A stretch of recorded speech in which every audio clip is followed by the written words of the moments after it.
Taib, kita akan mengkaji sirah an-nabawiyah. As-sirah yaitu perjalanan hidup, perjalanan dakwah Nabi sallallahu alaihi wasallam. Allah Subhanahu wa taala mengatakan, laqad kana lakum fi rasulillahi uswatun hasanah.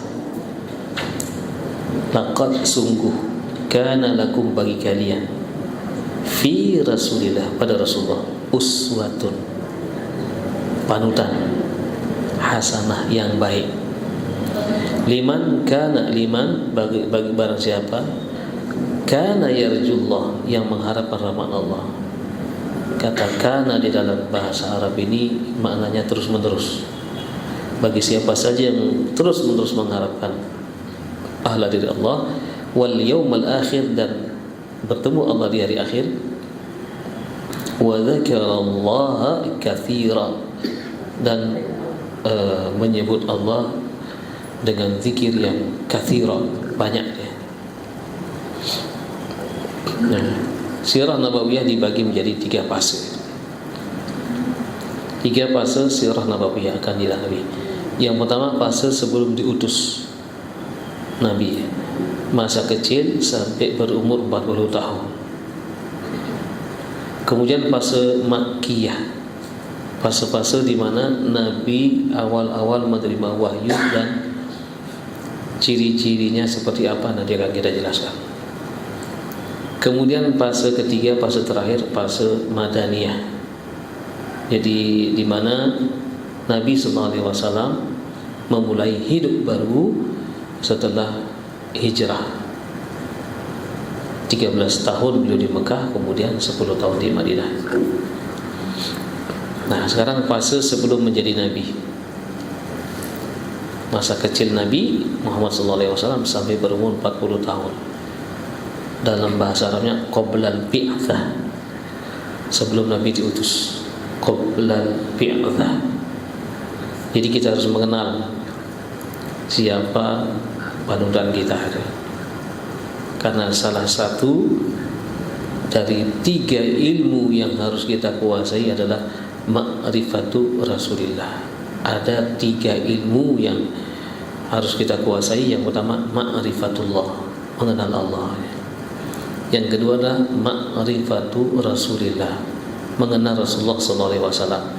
Kemudian yang ketiga, ma'rifatud din al-islami bil adillah as-sahihah, yaitu mengenal agama ini dengan dalil-dalil yang sahih. Nah, jadi yang pertama itu adalah bagaimana kita memiliki pengetahuan kepada Allah itu salimul aqidah. Jadi akidahnya kita harus betul-betul murni. Yang kedua adalah ma'rifatu Rasulillah dalam rangka untuk sahihul ibadah, supaya ibadah kita benar seperti apa sih. Jadi ibadah itu perlu ada tuntunannya ya. Nah, kita akan masuk yang fase pertama ini. Nah, kita perhatikan Mauludun Nabi sallallahu alaihi wasallam. Yang benar maulud apa maulid?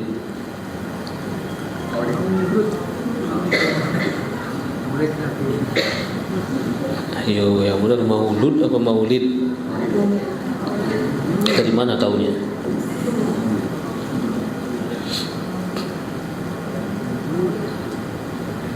Ini bahasa Arab ya, tidak bisa dikarang-karang. Maulud, kelahiran. Mauludun Nabiyyi ya. Ini yang disebut kitab kuningnya ini. Kitab gundul. Nah, kitab kuning itu isinya apa? Wah, enggak isu musuh kitab kuning. Kitab kuning itu isinya macam-macam. Ada yang hadis, ada yang cerita-cerita, ada yang hanya sekedar menulis. Nah, jadi intinya kitab kuning itu kitab bertuliskan gundul ya. Mauludun Nabi, kelahiran Nabi sallallahu alaihi wasallam. Nabi lahir dalam keadaan yatim. Dalilnya apa ini? Dalilnya dalam surah Ad-Duha. Bismillahirrahmanirrahim. Ayat yang ke-6, alam yajidka yatiman fa'awa. Alam, bukankah aku, kata Allah, yajidka, menemukan engkau, yatiman, lahir dalam keadaan yatim, fa'awa, kemudian setelah itu aku jadikan engkau memiliki kedudukan. Ada awa, iwaun. Iwa itu apa? Iwa.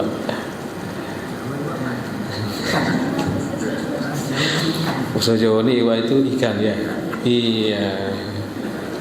Ini jangan salah, di Bali ada iwa, ada tulisannya iwa. Iwa itu tempat.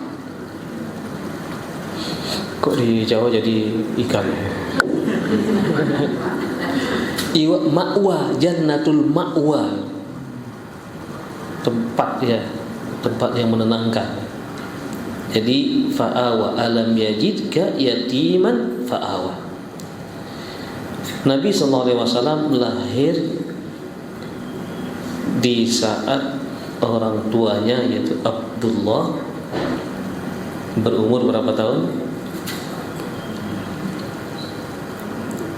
Orang tuanya saat itu berumur 25 tahun, yaitu Abdullah, dan beliau dikandung oleh ibunya 6 bulan. Baru 6 bulan, karena memang ayahandanya ini berniaga ya, berdagang dari Mekah ke Syam. Mekah di selatan ya, di wilayah Yaman. Mekah, Syam, Mekah, Madinah, Syam. Jadi ke arah utara ya. Nah, kemudian setelah beliau menyelesaikan perniagaannya di Syam, beliau mampir di Madinah karena keluarganya di Madinah.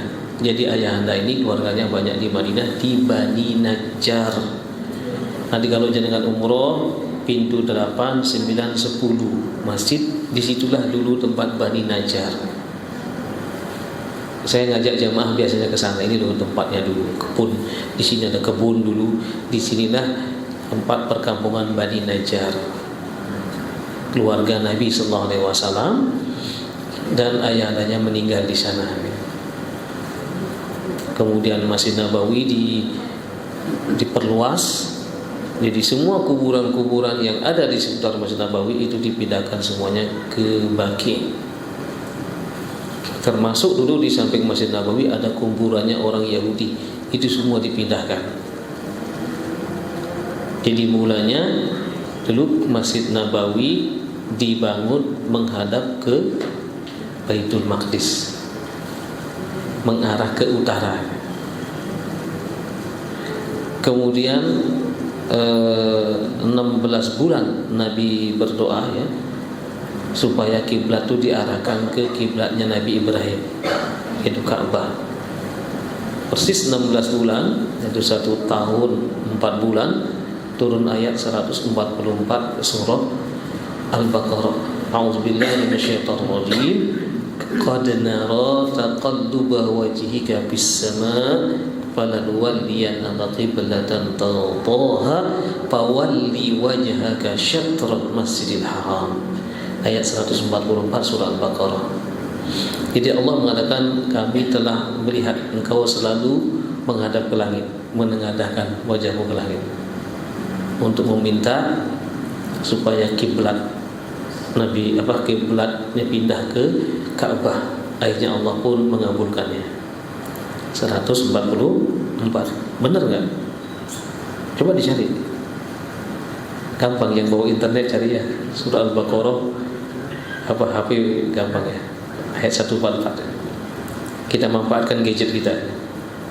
Benar ya? Al-Baqarah 144. Sudah ketemu? Kalau ada yang sudah ketemu? Ketemu ya? Yang ketemu coba dibaca artinya. Sungguh. Satu orang yang baca yang keras, mana mic-nya? Nggak ada. Nggak ada mic yang lain ya. Coba dibaca yang keras, yang suaranya keras. Sungguh kami melihat wajahmu Nabi Muhammad sering menghadap ke langit.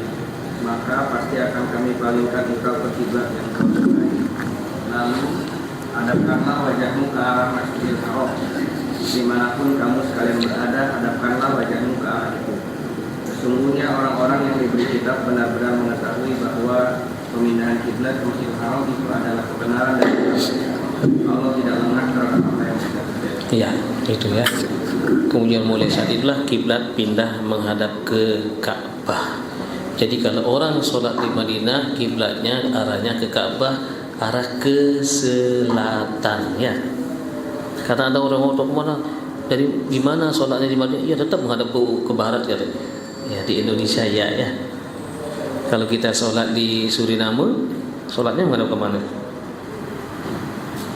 Ke timur ya. Kalau kita di Baitul Maqdis, sholatnya menghadap ke selatan. Ya sesuai dengan arah kiblat. Kembali ke Madinah tadi, ayahanda Nabi meninggal di saat Nabi masih di kandungan, umur 6 bulan. Jadi ayahnya meninggal umur 25 tahun. Persis di saat Nabi nanti menikah umur 25 tahun. Nah, ketika lahir Nabi diberi nama Muhammad. Nah, nanti di sini ada ini ya, di berikutnya. Saya akan selesaikan ini dulu ayat ini. Alam yajidka yatiman fa'awa. Sungguh Allah mengatakan, aku mendapatkanmu dalam keadaan yatim, lahir dalam keadaan yatim, fa'awa, kemudian kau memiliki kedudukannya. Wa wajadaka dhallan fahada. Aku juga mendapatimu wahai Muhammad masih dalam keadaan belum mendapatkan hidayah. Kemudian Allah memberikan hidayah. Wa wajadaka ailan fa'agna. Engkau dulu tidak punya apa-apa wahai Muhammad. Kemudian aku kayakan engkau. Fa ammal yatima. Ini Allah mengingatkan kepada Nabi. Kalau ada orang yatim, fala taqhar. Jangan terlalu dihardik, jangan terlalu dimusuhi, jangan dikerasi gitu ya. Wa amma sa'ila fala tanhar. Jadi Allah mengingatkan Pak Amal yatim ini, kau dulu dalam keadaan yatim. Jadi Nabi merasakan bagaimana hidup dalam keadaan yatim. Bahkan nanti ketika berumur 6 tahun, di saat ibundanya Siti Aminah berziarah ke makam suaminya di Madinah. Setelah selesai, beliau balik pulang dan di tengah perjalanan 250 km antara Mekah dan Madinah, ibundanya meninggal dunia. Umur 6 tahun. Kelas berapa? TKB. Bayangkan sekarang yang punya anak umur sekian. Di tengah perjalanan antara Mekah dan Madinah, ibunya meninggal di desa namanya Abwa. Disitulah dimakamkan. Kemudian Nabi pulang bersama Ummu Aiman, ibu angkatnya. Bayangkan 6 tahun ya, sedang TKB misalnya, itu ditinggal sama ibunya. Kemudian setelah sampai di Mekah, beliau diasuh oleh siapa? Kakeknya. Kakeknya namanya siapa? Abdul Thalib. Tapi sebelum ke sana, di sini ada masa kanak-kanak Nabi di Bani Sa'diyah. Bani Sa'diyah ini kalau dari Mekah itu sekitar 170 kilo. Itu memang pedesaan, udaranya bagus. Jadi banyak orang-orang Quraisy ya, itu membawa putranya ke sana supaya mengalami masa-masa kecil di desa Bani Sa'diyah ini. Dan di sini banyak ibu-ibu yang menyusui anak-anaknya. Nah, sehingga ceritanya daripada Halimah, pertama dia menolak Nabi. Dia sama suaminya mencari orang-orang anak-anak masih kecil untuk disusukan. Jadi semuanya sudah dapat. kecuali beliau. Awalnya beliau menolak karena ini anak yatim. Kalau yatim itu kalau bapaknya meninggal ya. Awalnya ditolak ya. Tapi semuanya sudah, ibu-ibu sudah mendapatkan bayi kecuali beliau belum. Ya sudah, dia terima aja. Mudah-mudahan ini membawa keberkahan. Nabi yang yatim ini kemudian dibawa oleh Halimah dan suaminya. Nah, begitu sampai di rumah semuanya berubah. Tidak menunggu hitungan bulan, minggu. Begitu bangun besok harinya itu semuanya terasa suasananya ini nggak ada panas, sejuk luar biasa. Kemudian kambing-kambing gembalaannya ini kok ketika diperah susunya itu luar biasa. Itu bisa menghidupi anaknya, bahkan bisa beliau jual dia. Bahkan rumput-rumputan pun sudah mulai tumbuh. Jadi ini adalah tanda pertama ya, tanda-tanda kesekian bahwa dia adalah orang penting. Bahwa Nabi SAW sejak kecil sudah diperhatikan oleh Allah Subhanahu wa taala. Jadi ketika mau lahir saja itu memancar cahaya dari rahim ibunda Siti Aminah. Itu sampai cahaya ini terlihat dari Syam, terlihat dari Persia, sehingga banyak ulama-ulama Syam dari kalangan ahli kitab dan dari Persia ini mencari sumber cahaya itu. Mereka menemukan sumber cahaya itu adalah di Mekah, sehingga mereka banyak yang datang ke Mekah untuk menantikan kelahiran Nabi terakhir. Bahkan ada yang dari Syam, penduduk Syam ini dari kalangan Yahudi dan Nasrani dari Syam itu berbondong-bondong pindah ke Yathrib itu apa? Kota Madinah. Jadi nama Yathrib ini sudah ada ya. Sejak tahun 150 dari peta yang dibuat oleh Claudius Ptolemy.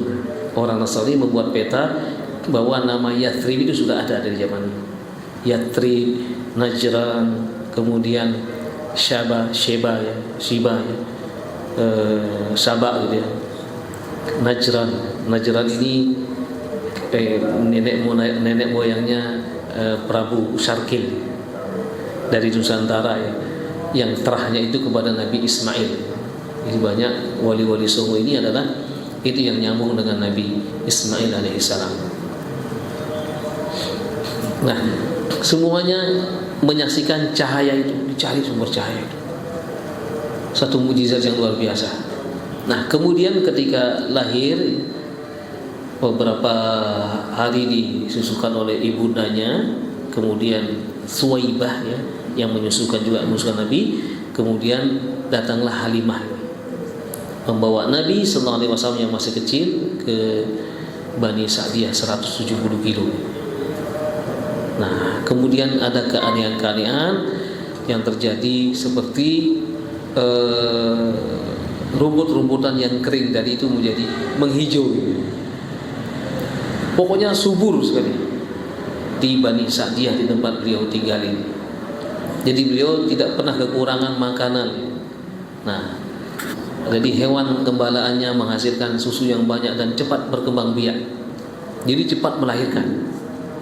Jadi ini tanda-tanda bahwa Nabi Muhammad ini adalah bukan orang sembarangan. Nah, kemudian ini peristiwa ini juga peristiwanya terjadi di masa kecilnya. Peristiwa syaqqus sadr, yaitu pembelahan dada. Apakah ini secara batin apa secara hakiki? Benar-benar dibelah dadanya Nabi atau hanya ini sebuah ungkapan saja?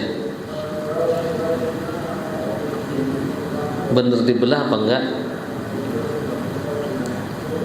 Ya. Jadi ini malaikat Jibril datang dan membelah dada Nabi, itu membersihkan hatinya dan mengeluarkan bagian hitam darinya.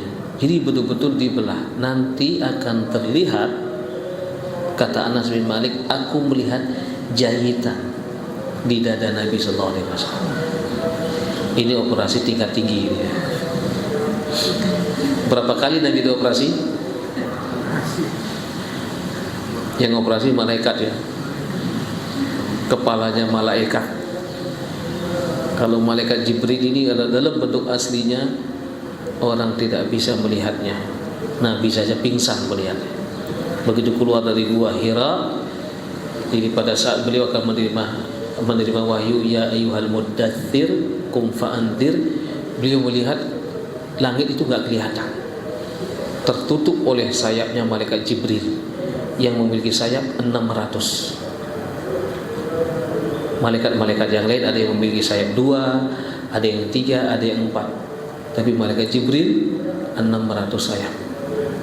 Beliau melihat bentuk aslinya. Kemudian yang kedua kali beliau melihat di Sidratul Muntaha dalam surah An-Najm. Laqad ra'ahu nazlatan ukhra inda Sidratil Muntaha inda Jannatul Ma'wa. Jadi beliau melihat di situ lagi. Jadi wajar kalau Nabi ketakutan dan sampai di rumah beliau zambiluni, selimuti aku. Ketakutan. Kemudian turun ayat, ya ayyuhal muddatsir, wahai orang berselimut, kum fa'andir wa rabbaka fakabbir wa thiyabaka fatahhir. Nanti ini pada fase yang kedua nanti insyaallah, fase Makkiyah, kita akan berbicara tentang bagaimana proses turunnya wahyu. Nah, ini Nabi dioperasi, dibelah dadanya, dikeluarkan, kemudian dicuci dengan air Zam-Zam, kemudian dimasukkan lagi, dan kemudian setelah itu Nabi menghadap ibu angkatnya itu, yaitu Halimah. Dipelukin gitu ya. Kenapa, kamu ada apa? Karena ketika itu anak-anak kecil lari semua. Auja'a Muhammad. Auja' itu adalah Nabi Muhammad itu dijatuhkan gitu. Ditidurkan ya. Anak-anak pada lari semua. Kemudian terjadilah operasi tingkat tinggi gitu ya. Kemudian Nabi Muhammad keluar, pulang, ibunya ketakutan sekali, yaitu Siti Halimah ini. Akhirnya setelah itu karena takut terjadi apa-apa, dibalikin ke ibunya. Tapi Nabi masih rindu dengan saudara-saudara sesusuannya. Balikin lagi ke Bani Sa'diyah. Sampai menjelang umur 5 tahun baru dibalikin ke ibunya lagi.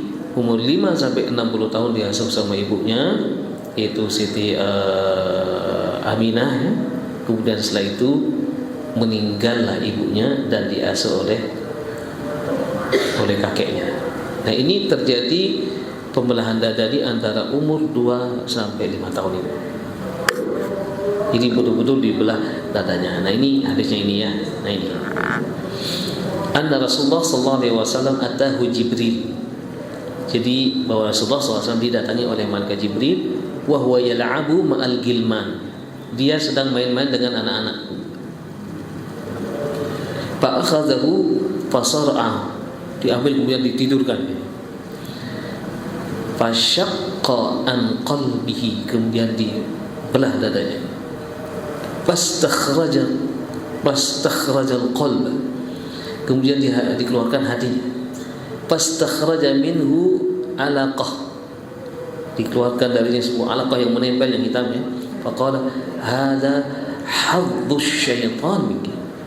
Ini di tempat ini tempat syaitan darimu. Thumma ghasalahu, kemudian dicuci fi qastin zahabin bima'i Zamzam. Kemudian dicuci di satu tempat ya dengan air Zamzam. Sudah pernah lihat sumur Zamzam? Sudah pernah apa belum? Lihat di YouTube kan ya. Lihat. Nah, ternyata air Zamzam itu dalam, kemudian orang bisa berenang di bawah dia. Kan ketika dia bersih tahun 70-an dulu berenang di bawah. Kata Rasulullah adalah sumbernya dari surga dan tidak akan pernah habis. Itu sangat banyak, luas, kayak kolam besar dia, air Zam-Zam itu. Sekarang sudah ditutup tempatnya, hanya pakai pipa ya. Kalau dulu tahun 98, 99 sampai 2001 saya masih di situ, itu masih bisa kita turun. Jadi lurusannya antara Hajar Aswad dan makam Ibrahim. Hajar Aswad, pintu makam Ibrahim, lurus di situ. Saya biasanya saya suruh berhenti jamaah, kita berhenti di sini. Di bawah kita ini sekarang sumur Zam-Zam. Jadi tahu berhenti di situ sejenak untuk mengenalkan ini sumur Zam-Zam dulu di sini. Nah itu tahun 70-an itu dibersihkan, ternyata nih yang bersihkan itu nyelam ke sana ya, lihat di YouTube ya.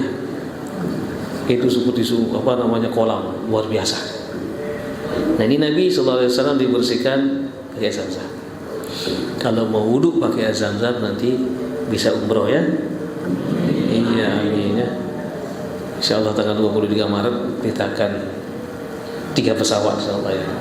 Nah, betul. Nanti kalau ini segera nanti mendaftar ya. Nanti bisa menghubungi saya di situ. Ada nomornya. Saya di Andalus Travel ya. Baik, kembali lagi. Kenapa? Kalau umrohnya gratis Ustaz. Iya, tawaf gratis, sa'i gratis. Yang enggak gratis hotel sama pesawat. Umrohnya gratis ya, tawaf gratis. Benar ya? Sa'i gratis. Cuman pesawatnya sama hotelnya yang bayar ya. Ya. Baik, kita kembali lagi. Nah ini summa ghasalah, hukumnya dicuci hatinya itu fi tastin min dhahabin. Jadi tempatnya cawannya ini pakai cawan dari emas. Bima Zam-Zam, dengan Zam-Zam. Summa la'amahu summa a'adahu fi makani. Kemudian setelah dicuci dikembalikan lagi ya. Wajah agilman. Jadi ini operasi tingkat tinggi, nggak pakai bius gitu ya. Jadi yang operasi siapa? Malaikat Jibril. Diambil, bayangkan diambil berarti kan dilepas. Yang perlu dijahit lagi ya. Dilepas dan dicuci, dimasukkan lagi. Kemudian setelah itu waja'al gilmanu yas'auna ila ummi, yakni zinrahu. Jadi anak-anak ini pada lari semua karena melihat Nabi Muhammad dijatuhkan ya. Kemudian saya tuh dia bilang inna Muhammadan qad qutil. Muhammad dibunuh katanya.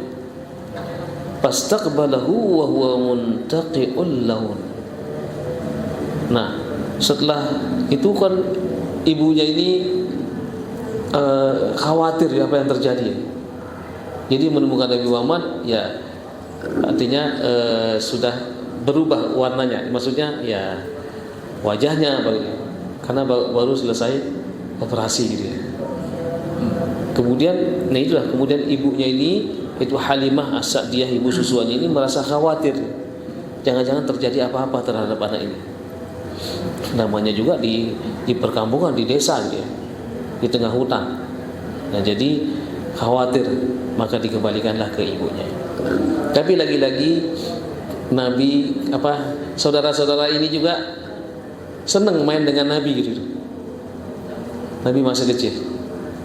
Jangan dibawa pergi saudara saya ini katanya. Akhirnya dia minta kepada ibunya dan Nabi Muhammad pun mau kembali lagi ya. Karena di situ banyak anak-anak yang main. Nah, sampai berumur 5 tahun dikembalikan ke ibunya. Nah, ini artinya dia. Nah, riayatun nubuwah. Jadi siapa yang mengasuh Nabi ya?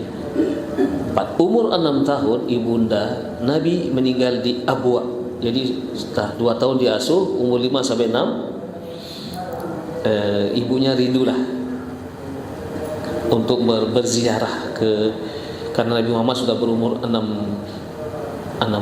tahun ya, sudah bisa jalan sendiri dia. Jadi diajaklah berziarah ke Madinah. Setelah sepulang dari ziarah, ibunya meninggal di desa Abuha. Apakah kuburan ibunya dikeramatkan? Tidak, biasa saja. Ya biasa, ada nisannya begitu aja. Jadi di sana kuburan tidak seperti di Indonesia. Di Indonesia itu kuburan mewah ya, ada pintunya, ada ininya, ada apa, terus di depan mau masuk ada kotak. Nah ini kotak amal ya. Itu di Indonesia gitu. Di sana masya Allah boleh dikatakan 3 kurun terbaik itu, yang disebut dengan ulama salaf ini, tidak ada satupun kuburannya yang istimewa. Bahkan kita tidak mengenali di Baqi. Kalau kita masuk sekarang diberikan kesempatan jam segini ya, masuk jalan kemudian kita keluar. Jadi masuknya dari satu pintu, keluarnya pintu yang lain. Kalau dulu masih keluar masuk lewat di situ bisa. Sekarang kita ditutup jalan luas ya, sekitar 10.000 hektar. Kita keluar. Itu boleh untuk laki-laki. Untuk perempuan enggak boleh. Jadi untuk perempuan enggak boleh masuk ke makam Baqi. Di Madinah makam Baqi. Di Uhud pun ya, di Uhud semuanya enggak boleh dipagar secara permanen. Kita hanya mengucapkan salam dari luar untuk syuhada Uhud ya. Nah, kemudian setelah meninggal, nah Nabi Muhammad yang ketika itu berumur 6 tahun dibawa pulang ke Mekah, dibawa asuhan kakeknya, yaitu Abdul Muttalib. Ini dulu yang berjumpa dengan Abraha. Sampai Abraha ketika itu turun dari tempat duduknya, duduk di bawah sama-sama begini. Kenapa? Beliau inilah orang yang paling ganteng, Abdul Muttalib ini, dan berwibawa luar biasa. Sampai Abraha itu turun untuk menghormati Abdul Muttalib, kakek Nabi. Kakek Nabi ini ibarat penguasa Mekah pada saat itu.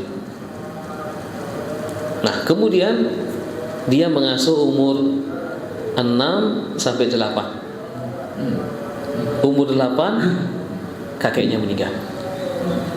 Tapi sebelum meninggal dia pesan supaya nanti yang mengasuh Nabi Muhammad adalah Abu Thalib. Jadi punya anak banyak ini. Abdul Muttalib punya anak banyak. Termasuk anaknya itu adalah Abbas, Hamzah, itu anak-anaknya, Abdullah. Kemudian Abu Thalib. Kenapa kok Abu Thalib yang disuruh mengasuh? Karena Abu Thalib ini dengan ayahanda itu Nabi Muhammad, yaitu Abdullah, ini satu ibu. Kalau yang lain ibunya lain, tapi bapaknya sama, Abdul Muttalib. Nah, ketika sebelum meninggal Abdul Muttalib pesan supaya yang mengasuh ini adalah Abu Thalib. Maka Abu Thalib lah yang mengasuh Nabi. Padahal Abu Thalib itu banyak, anaknya banyak juga. Tapi Nabi diistimewakan sampai beliau diangkat menjadi Rasul. Sampai pada masa-masa pemboikotan, Abu Thalib yang menggantikan Nabi di kemahnya. Rasulullah disuruh pulang ke rumahnya Abu Thalib, tidur di rumahnya karena saking sayangnya Nabi. Bahkan dia pesan kepada Ali, jaga sepupumu itu sebagaimana kamu menjaga dirimu sendiri. Nah, itu pesan Abu Thalib.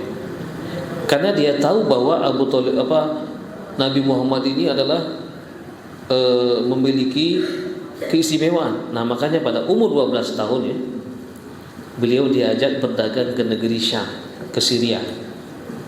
Syria ini mewakili dari negeri Syam. Negeri Syam itu ada 4 negara, ada Syria, ada Palestina, ada Yordan, dan ada Lebanon. Ini disebut dengan negeri Syam. Tapi ibu kotanya ketika itu di Syria, di Damaskus. Nah, umur 12 tahun diajak berdagang. Apa yang terjadi? Nah, ini yang terjadi ya. berjumpa dengan pendeta Bukhairah, dan beliau melihat tanda kenabian pada Nabi Muhammad SAW. Yang pertama, ketika beliau mampir, dia nanya, "Loh, mana anak kecil yang kamu bawa itu?" Ada, katanya. Dia nggak ikut makan di situ. Nabi Muhammad nggak mau ikut makan. Wallahu ta'ala alam apa yang terjadi. Kemudian dia nanya, "Itu anakmu?" "Iya." Apa kata Bukhairah? "Bukankah bapaknya sudah meninggal?" "Iya, betul." "Bukankah ibunya sudah meninggal?" "Betul." Loh, Bukhairah kok tahu gitu ya? Karena anak itu dilihat ada tanda kenabian di punggungnya. Jadi justru Abu Thalib nggak tahu. Bukhairah ini adalah seorang pendeta, ini tahu karena dia baca di dalam kitab Taurat dan kitab Injil, itu ada tanda-tanda Nabi itu. Lahir dalam keadaan yatim piatu. Betul, dia lahir dalam keadaan yatim piatu. Cahaya memancar dari rahim ibunya. Ditanya, betul. Pada saat itu memang ada cahaya memancar dari ibunya, rahim ibunya. Kemudian ditanya lagi, kemudian diberikan nama yang dipilihkan untuknya belum pernah ada sebelumnya. Yaitu yang memilihkan nama ini adalah Abdul Muthalib. Dinamakanlah anaknya Muhammad. Belum ada nama Muhammad pada saat itu di situ. Dan dia tahu, ditanya namanya siapa? Muhammad. Begitu Bukhairah mendengar nama Muhammad, dia langsung ingat dengan kitab Taurat. Di dalam kitab Taurat disebut Muhammad, sedangkan dalam kitab Injil disebut dengan Ahmad. Di dalam kitab Weda disebut dengan Muhammadah. Ya, kitabnya orang Hindu itu ada. Jadi sudah ada nama itu. Berarti ini orang yang dimaksud ini Nabi terakhir ini. Kemudian beliau Bukhairah mengatakan, ditanya, "Adakah engkau ketika berjalan dari Mekah menuju ke sini merasa panas?" "Tidak," katanya. "Kami selalu melihat awan ada di atas kami," katanya. Bukhairah mengatakan, "Wah, ini tolong anak ini dijaga. Kalau bisa jangan dibawa ke Syam, kamu pulang aja. Pulang kembali ke Mekah. Karena ini dicari ini pasti akan dicari, akan dibunuh orang ini." Nah, kemudian ditanya lagi, semua yang dilewati berselawat kepadanya. Abu Thalib pun benarkan, "Iya, aku dekat itu," katanya. Batu-batu semuanya berselawat kepada Nabi Muhammad SAW. Kemudian ya ada stempel tadi, dan apakah anak ini pernah berbohong? Tidak sama sekali, katanya.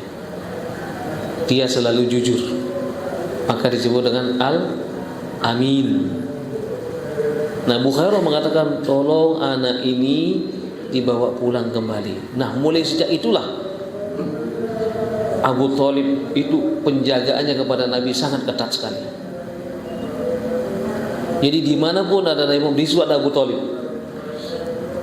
Dia khawatir kalau ada yang mencelakainya.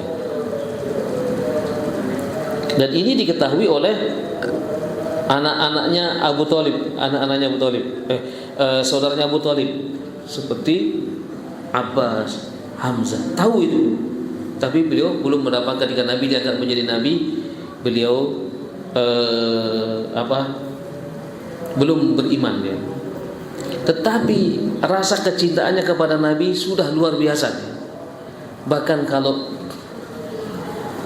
Abu Thalib ini memanggil anak-anaknya, pasti beliau mendahulukan Nabi Muhammad, SAW. Apapun segala-galanya. Nah, itu Abu Thalib. Sayang Abu Thalib tidak mendapatkan hidayah dari Allah Subhanahu Wa Taala. Itu sayang sekali ini. Ya, semua hidayah milik Allah. Ya. Hidayah itu kan ada dua, ya. Ada hidayah itu al-irsyad, ada hidayatut taufiq. Al-irsyad ini bayang, sekarang ini saya sedang memberikan hidayah, penjelasan. Kalau hidayatut taufiq ini mutlak milik Allah, ya. Jadi tidak ada yang bisa memaksa seseorang, ya, sekalipun orang dekatnya, untuk beriman. Sebagaimana yang Allah Subhanahu wa taala gambarkan di dalam surah Al-Qasas, innaka la tahdi man ahbabta walakinnallaha yahdi man yasha. Bagaimanapun engkau mencintai seseorang dan engkau ingin berikan hidayah kepadanya, engkau bacakan Al-Quran, sampaikan Islam, tetapi kalau tidak dibuka hatinya oleh Allah Subhanahu wa taala, maka tidak akan pernah hidayah itu bisa menembus kepadanya. Makanya kita disuruh untuk berusaha hanya menyampaikan. Hasilnya kita tidak dituntut. Kita disuruh untuk berdakwah. Orang mau beriman bukan urusan kita. Fadzakir innama anta mudzakir. Ingatkan, engkau hanya beringatkan. Lasta alaihim bimusaitir. Engkau tidak berhak memaksa mereka. Sama juga kita. Mungkin kita punya teman-teman, ya, non muslim, ya, ngobrol dengan kita aja, silakan aja. Kita ketika kita menyampaikan Islam kepadanya, dia tidak menerima, itu bukan urusan kita. Oleh karena itu kita menyampaikan kebenaran. Menyampaikan kebenaran bisa dengan kita mengajak, dengan kita berbicara, bisa juga dengan akhlak kita. Dengan menunjukkan akhlakul karimah. Jadi disitulah mereka akan menilai, oh ternyata orang Islam itu hebat, luar biasa, ya, akhlaknya luar biasa. Orang akan mengatakan seperti itu. Nah, ini sekarang umur 45, ya. Umur 25, perhatikan, Nabi tadi umur 12 tahun sudah pergi ke Syam tapi gak sampai, perjalanan balik. Umur 25 tahun, ini membawa dagangan Khadijah ke negeri Syam, ditemani oleh Maisarah. Saya tulis laki-laki langsung, ya. Maisarah ya. Maisarah kita kan perempuan, ya. Iya. Ini Maisarah laki-laki. Saya tulis biar kalian nanya-nanya, ya. Ditemani oleh Maisarah. Ini Maisarah ini juga bekerja dengan Khadijah. Khadijah ini adalah apa ibaratnya, ya, business girl, ya, atau business woman, ya. Jadi beliau saudagar wanita kaya raya, ya. Beberapa kali orang mau melamar dia nggak bisa, gitu, ya. Dia punya kewibawaan, tidak hanya sekedar cantik, tidak hanya sekedar kaya, tapi memiliki kewibawaan. Sungkan orang mau mendekati beliau. Nah, Maisarah ini menemani Nabi dia. Nah, sepulangnya dari Syam, beliau membawa keuntungan yang berlipat-lipat. Sampai Khadijah mengatakan, biha. Selama ini orang-orang lain yang membawa dagangannya rugi, atau paling imbas, nggak dapat untung, ya hanya modalnya aja. Tapi ketika zaman Nabi ini berlipat-lipat. Khadijah kaget ketika itu. Dia nanya kepada Maisarah, ya. Jadi kemudian Maisarah mengisahkan yang pertama, bahwa selama perjalanan beliau selalu diiringi awan, nggak ada panas, sehingga tidak merasa kepanasan. Begitu juga sampai di negeri Syam. Ini kemarin belum saya teruskan. Begitu beliau sampai di Syam, itu pedagang-pedagang itu langsung menyerbu dagangannya, habis langsung. Itu nggak nunggu waktu lama, habis. Makanya Khadijah heran, kok sudah pulang dari Syam. Jadi dari Mekah ke Syam pada saat itu perjalanan bolak-balik 3 bulan. Ya, dari Mekah melewati Madinah, dari Madinah ke sini. Dari perjalanan 3 bulan. 1,5 bulan dari Mekah ke Syam, punya 1,5. Ini Nabi cepat, enggak sampai 3 bulan sudah pulang. Nah, makanya beliau mulai berpikir, ini bukan orang sembarangan. Langsung Khadijah jatuh hati kepada Nabi Muhammad SAW. Kemudian dia disuruh menyelidiki dari keluarganya siapa, ya. Dan akhirnya dia menemukan bahwa Muhammad ini adalah dari keluarga baik-baik dan bernasab tinggi. Akhirnya dia mengutus beberapa untuk menyampaikan maksudnya, ya. Akhirnya Keluarga Nabi Muhammad SAW pun tidak berpikir panjang dan Nabi Muhammad pun menerima lamaran Khadijah. Akhirnya beliau menikah di umur 25 tahun, sedangkan Khadijah berumur 40 tahun ya. Jangan bayangkan seperti kita ya. Jadi ini adalah orang-orang pilihan ya. Tentunya Allah akan memilihkan yang terbaik kepada Nabi Muhammad SAW. Nabi Muhammad saja digambarkan anta badrun anta samsun, anta badrun anta samsun. Tidak bisa menggambarkan bagaimana sempurna dan bagaimana gantengnya Nabi. Bahkan beliau lebih ganteng dari Nabi Yusuf. Nabi Yusuf dikatakan ini bukan manusia, ini malaikat. Tapi Nabi Muhammad bukan malaikat, bukan yang, tapi anta badrun, bagaimana indahnya bulan. Anta syamsun, anta kal badri, engkau seperti bulan purnama. Anta kasyamsi, engkau seperti matahari. Betapa sempurnanya Nabi Muhammad SAW.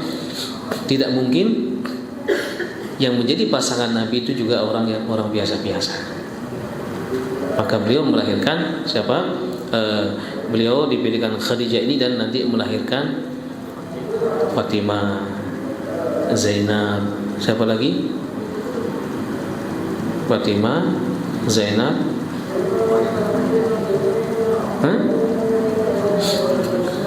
Ummu Kulthum, siapa lagi? Ayo, Ruqayyah, siapa lagi? Loh, Ibrahim, terus Qasim. Itu putra-putra Nabi Muhammad SAW. Tapi yang laki-laki meninggal. Jadi putri-putri Nabi itu rata-rata meninggal belum sampai umur 30. Jadi belum sampai umur 30 tahun sudah meninggal. Nah, putri Nabi yaitu Fatimah yaitu meninggal setelah 6 apa? 6 tahun atau 6 bulan. 6 bulan meninggal Nabi Fatimah menyusul. Setelah ini engkau katanya. Engkau setelah ini engkau akan menyusul abahmu. Setelah itu Fatimah meninggal dunia. Fatimah ini melahirkan 2 anak yaitu Hasan dan Husain. Hasan meninggalnya di mana? Husain meninggalnya di mana? Hasan pernah menjadi khalifah beberapa bulan, 3 bulan. Dia serahkan kepada Muawiyah bin Abi Sufyan di Kufah, di Irak. Kemudian beliau pulang ke Madinah dan mengajar di Madinah, di Masjid Nabawi, dan beliau meninggal di Madinah, dikuburkan di Baqi'. Sedangkan Husain meninggal di Karbala, kepalanya dipenggal, kepalanya dibawa ke Mesir. Cucu Nabi ahli surga ini dipenggal kepalanya dan dimakamkan di Karbala, itu Husain. Tapi kalau Hasan meninggalnya di Madinah dalam keadaan sakit. Wallahu ta'ala alam. Ini kita sudah sampai ke umur di mana Nabi Muhammad SAW sudah menikah ya. Nanti setelah itu kita akan berbicara apa setelah menikah dan sampai kepada ini marhalah yang ini nantinya. Insyaallah kita akan mulai bicara tentang ini. Jadi setelah beliau menikah ada sebuah peristiwa terjadi, yaitu peristiwa ketika beliau berumur 35 tahun, banjir besar, banjir bandang, kemudian sampai Ka'bah itu roboh dan ini Hajar Aswad itu bergeser. Nah, di saat itulah Allah ingin menunjukkan bagaimana tentang leadership kepemimpinan Nabi Muhammad SAW. Ketika itu semua orang berhak untuk memasang Hajar Aswad. Mereka hampir-hampir ya bentrok gitu ya, bentrok fisik. Kemudian ada yang mengusulkan bagaimana kalau sekiranya nanti yang meletakkan Hajar Aswad ini di tempatnya besok orang yang pertama kali datang ke masjid ini, maksudnya ke Masjidil Haram. Disepakati akhirnya besok yang datang pertama Nabi Muhammad SAW. Akhirnya semuanya setuju. Tapi Nabi tidak a priori ya. beliau memiliki masya Allah kelapangan dada dia. Jadi beliau kemudian meminta supaya surban ya, kain besar itu diletakkan di tanah. Kemudian beliau yang mengambil Hajar Aswad, kita akan kemudian bareng-bareng angkat kembali gitu. Dan Nabi Muhammad sendiri kemudian yang meletakkan Hajar Aswad. Akhirnya aman, tidak terjadi apa-apa ketika itu. Nah, ketika sudah mulai menginjak, pada saat itu menginjak 40 tahun umurnya. Jadi Nabi SAW ketika itu hidupnya berkecukupan. Kenapa? Karena Khadijah ini masih memegang bisnis. Bayangkan bisnisnya tidak main-main ya. Jadi dikirim ke Basrah, dikirim ke Yaman, barang dagangannya dikirim ke Syam, kemana-mana dia. Jadi dia ekspor impor dia. Jadi masih memiliki kekayaan yang luar biasa. Untuk dari sisi finansial Nabi tidak kekurangan apa-apa pada saat itu.